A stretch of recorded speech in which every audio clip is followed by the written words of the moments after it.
On the show, former United States NSA John Bolton hails India's stand on the Balakot Strike in Pakistan in 2019, a News9 Plus exclusive. Also, India bolsters its ties with Egypt. We tell you how the two historic friends are going beyond the cultural ties.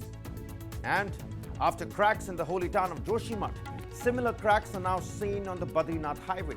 What would be its impact and how best the situation can be salvaged? Details coming right up. Get a comprehensive view of India. Top Angle starts right here, right now.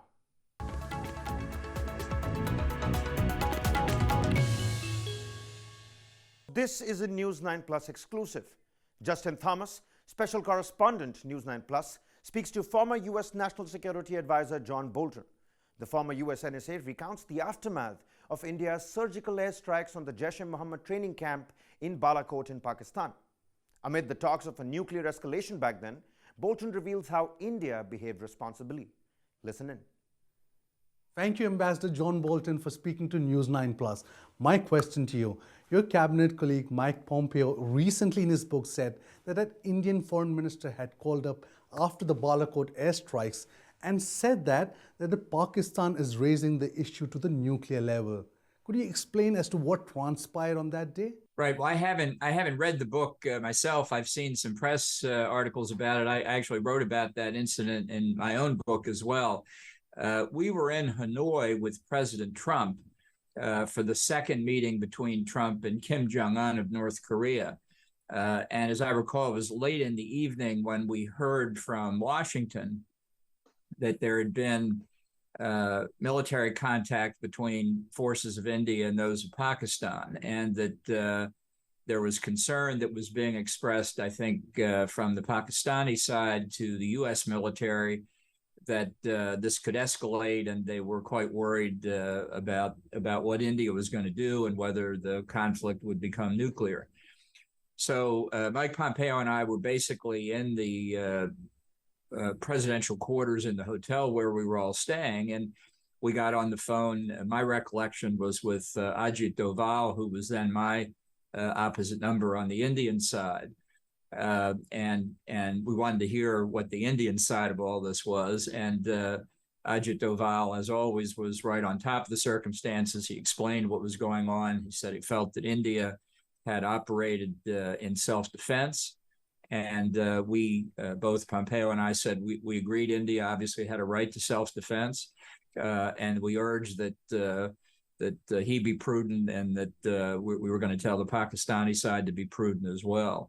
And I think as the night wore on and then into the succeeding day, tensions began to subside. And I think what we saw was that India had acted in self-defense and had behaved responsibly.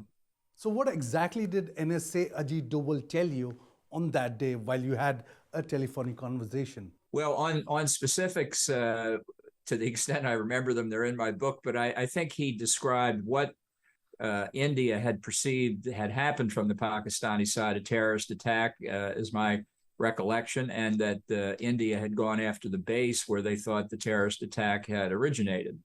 And as I say, I don't think Pompeo and I had any disagreement that it was a legitimate self-defense response. But we did say, in light of the circumstances, in light of the history, that it was important not to let this escalate, and that we hope that the Indian side would take that into account. And as I say, I think the events over the next day or two showed tension subsiding and the India side behaving responsibility, and Pakistan committing again, not to allow terrorist attacks from its territory. So what was the response from Islamabad after you called up the government out there?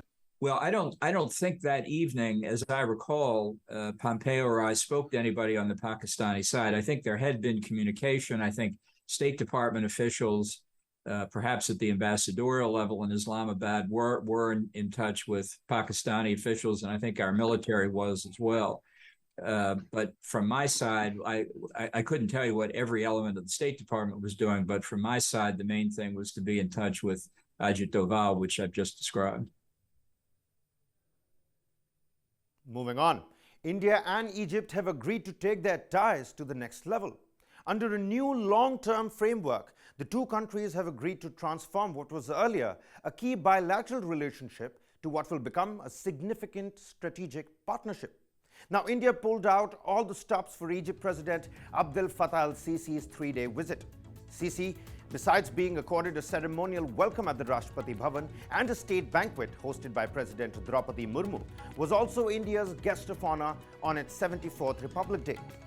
From a diplomatic standpoint, an invitation by India to any head of state as Republic Day chief guest is highly symbolic. The invitation is extended after careful consideration, which of course is determined by strategic, diplomatic, geopolitical, and not to mention business interests. But what really provided the impetus for the elevation of India and Egypt's relations were wide-ranging delegation-level talks led by Prime Minister Narendra Modi and Egypt's El-Sisi. A number of key deals have been signed between the two nations. Deals ranging from politics and security, science and economy, to cultural and people-to-people connections. And when it comes to doing business together, India and Egypt have planned to increase bilateral trade up to $12 billion within the next 5 years. For comparison, in the fiscal year 2021, trade between the two countries roughly totaled about $7.4 billion. Further, as it hosts the world's 20 major economies, India has invited Egypt as its special guest. What's even more significant is how Prime Minister Modi plans to expand India's cooperation with Egypt on defense and security. In the coming months, India will provide Egypt with several Atmanirbhar consignments of defense equipment. This will include light combat aircraft Tejas. Missiles like Akash and the DRDO's smart anti-airfield weapons and radars too will be part of this deal. And already, off to a head start, special forces of the Indian Army and the Egyptian Army are jointly training under Exercise Cyclone 1 in Rajasthan since January this year. After Iran, UAE, Saudi Arabia, and others, Egypt is the 8th country in the Middle East to have defense relationships with India. Though, overall, Indo-Egypt defense ties date back to the 1960s. Moving on. Amid the Joshimath crisis, significant cracks have appeared on the strategically key National Highway number 58, the only path leading to the holy temple town of Badrinath. And this just 4 months ahead of the annual Char Dham pilgrimage. Now, an alternative route to Badrinath is in the making, but its completion time is still unknown. The Helang Marwari bypass and the project aims to cut down the reach time to Badrinath town by about 30 kilometers. And with the latest cracks, there is, of course, double trouble. The Himalayan town of Joshimath, the gateway to the pilgrim towns of Badrinath and Hemkund Sahib, is already witnessing gradual sinking, with huge cracks on houses, roads, and fields as well. A senior scientist is of the opinion that earth below the Badrinath highway is unstable, leading to cracks on the road's surface. Badrinath National Highway sees heavy traffic in the months from April to May every year because of the Char Dham pilgrimage. Now, the key highway to the holy shrine is around 45 kilometers from the sinking town of Joshimath, and it is frequently used by the Indian Army and the Indo-Tibetan Border Police to transport supplies and troops to their bases near the line of actual control. The Badrinath National Highway is prone to landslides too, and knowing how vital it is, an alternate route might be needed soon. The NH58 is the only motorway that connects Mana, Badrinath, Hemkund, Valley of Flowers, Pakhi, Helang, Pandukeshwar, and Joshimath to the rest of the country. The road is also strategically important, as through it, the military reaches the China border. Subsidence and cracks is now observed on the motorway as well. This included areas like Sindhar Ward on the bypass road, the motorway leading to Narsingh Temple, Gorang, and Marwadi as well. The Helang Marwadi bypass is part of central government's rupees 12,000 crore Char Dham project, aimed to provide all-weather connectivity to Badrinath, Kedarnath, Gangotri, and Yamunotri. And with that, it's a wrap on this edition of Top Angle, incisive news analysis and cutting-edge documentary streaming on News9 Plus.